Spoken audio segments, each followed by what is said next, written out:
With the divine blessings of Sri Vidya Disha Tirtharu of Palimar Mata, the sacred construction of Raghavendra Swami Brindavanam has begun at Mangala Nagar, Chennai. This holy initiative, estimated at around 1.2 crores, invites you generous support at just 5,000 per square feet.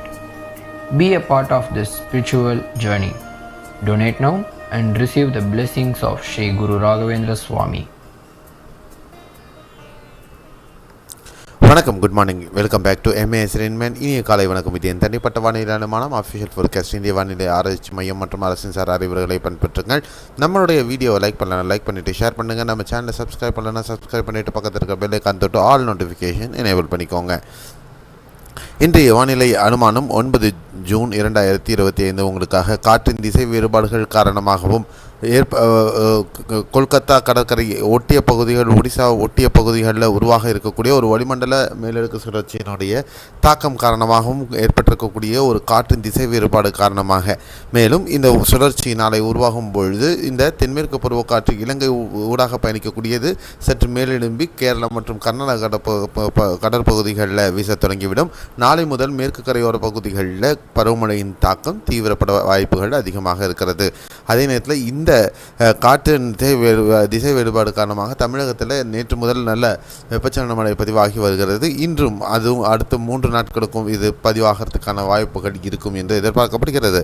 அதன் காரணமாக இன்று வெப்பத்தின் தாக்கம் தமிழகத்தில் இயல்பை ஒட்டி சில பகுதிகளில் இருக்கக்கூடும். தென் மாவட்டங்களில் மற்றும் மதுரை, விருதுநகர் மற்றும் தூத்துக்குடி மாவட்டங்களில் இயல்பை விட சற்று 2 டிகிரி கூடுதலாக வெப்பநிலை பதிவாக வாய்ப்புகள் இருக்கும். அதை ஒட்டி அடுத்த 24 மணி நேரத்திற்கு மழை வாய்ப்புள்ள பகுதிகள் பொறுத்தவரையிலும் தமிழகத்தில் பார்த்தோம்னா தென் மாவட்டங்களில் பரவலாக மேகமூட்டத்துடன் மாலை இரவு நேரங்களில் ஒரு சில பகுதிகளில் லேசானது முதல் மிதமான மழை பதிவாகும். திண்டுக்கல் மாவட்டத்தில் சில பகுதிகள், தேனி மாவட்டத்தில் சில பகுதிகளில் மிதமானது முதல் கனமழை பதிவாகலாம்.